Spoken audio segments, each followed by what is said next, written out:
We wanted to take a minute or two, or more, of course, first here, to have a moment of remembrance. Because 1 year ago today, we lost the founding father of conservative talk radio, Rush Limbaugh.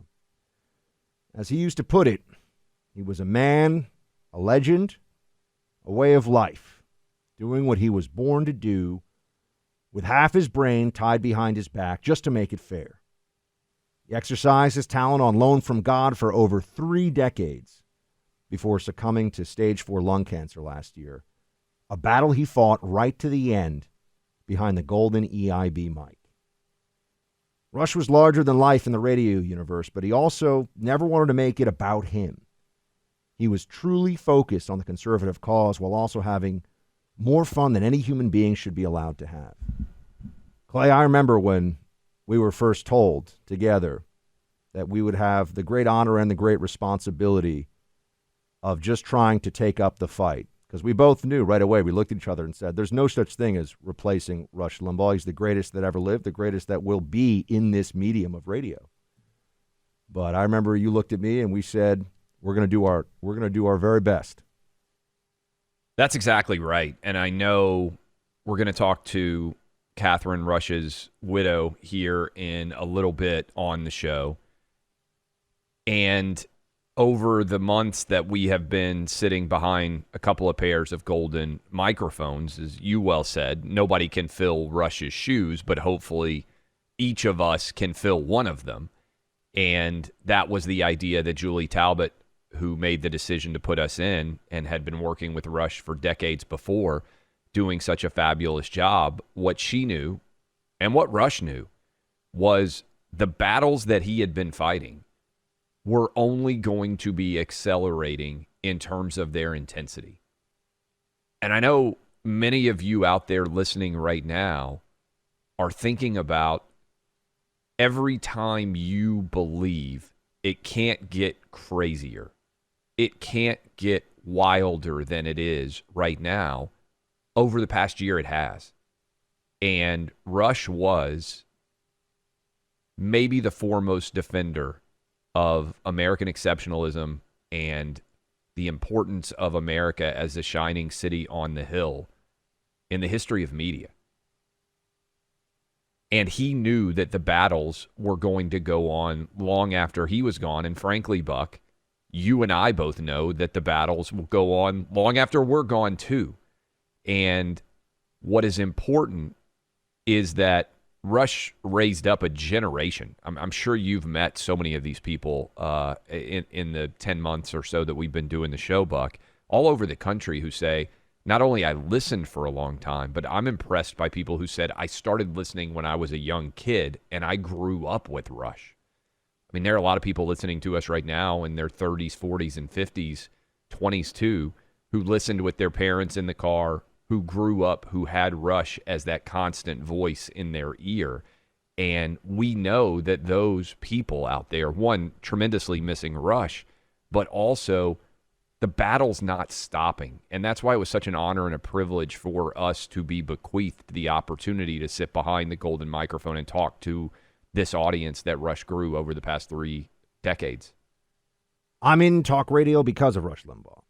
And the amazing thing is that there are so many other people, other hosts that folks listening to this would know, who publicly say the same thing, privately say the same thing, that Rush was the one who made it feel so powerful, important, but so connected, made it feel like you could gather together millions of like-minded patriots, conservatives, friends, every day listening all across the country. There was something deeply special about that. And I've always said Rush in that sense was a force multiplier, right? We're sitting here because of the empire of talk radio, of course, that he built. But beyond that, the movement that he really, in so many ways, was, if not the originator or the creator of a foremost general, one of the guys who made such a difference for so many. And so we do want to take time today to honor Rush's legacy and his memory on the 1-year anniversary of his passing. We want to strive to honor that legacy by continuing to do what he would want us to do, to pursue excellence, to be happy warriors, and to live life. You've only got one, as he would often remind all of us when you were listening. You remember that. Most of all, to have fun and laugh. You got to never forget to laugh. A lot of you want to weigh in. I know a lot of you are thinking about Rush across the country. Wanted to hear from some of you. You know that phone number, 800-282-2882. Kevin in St. Louis, Missouri. What's up, Kevin? Hey, Clay and Buck.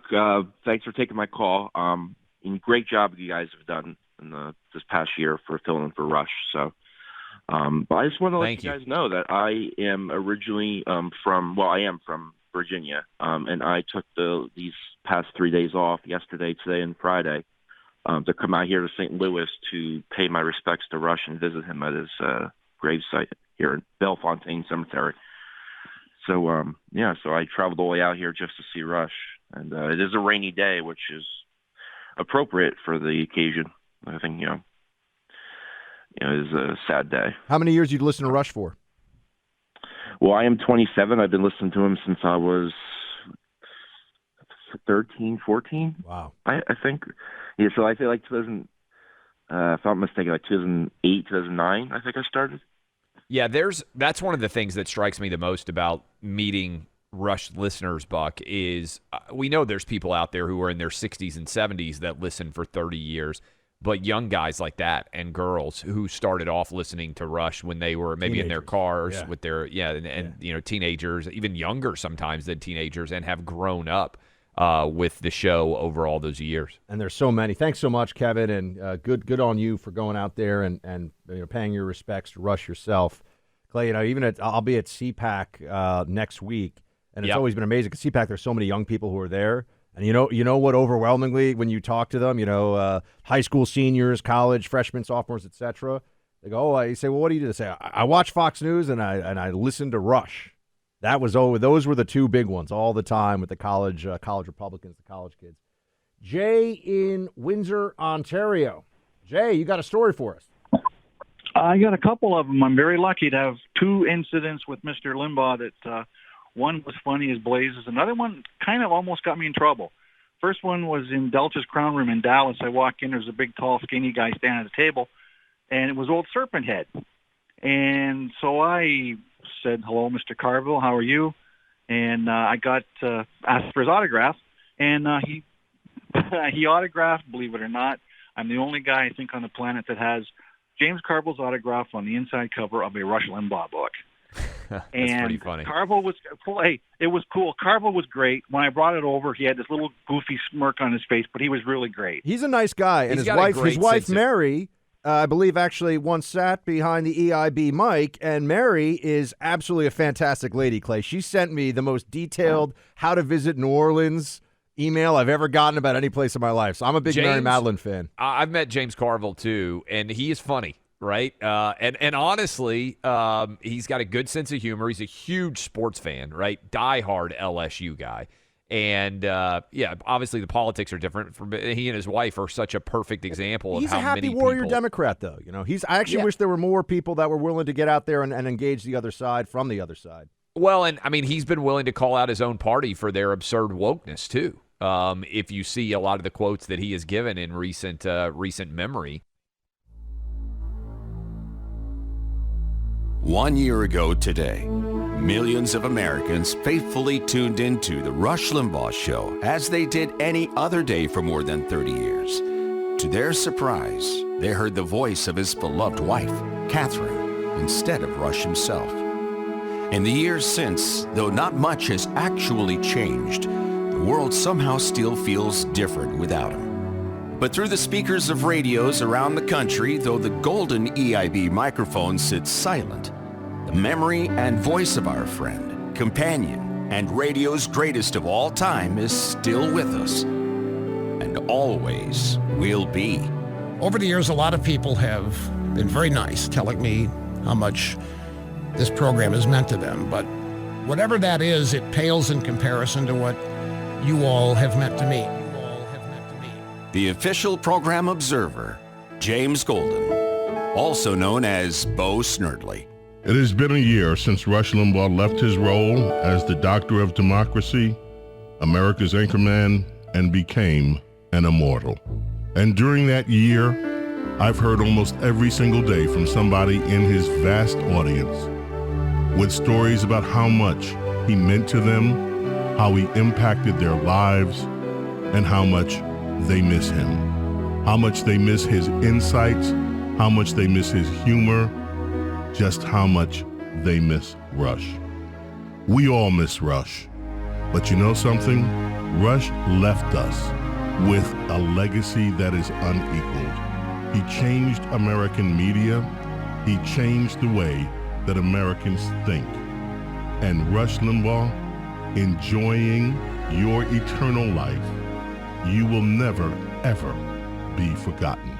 God bless you, Rush.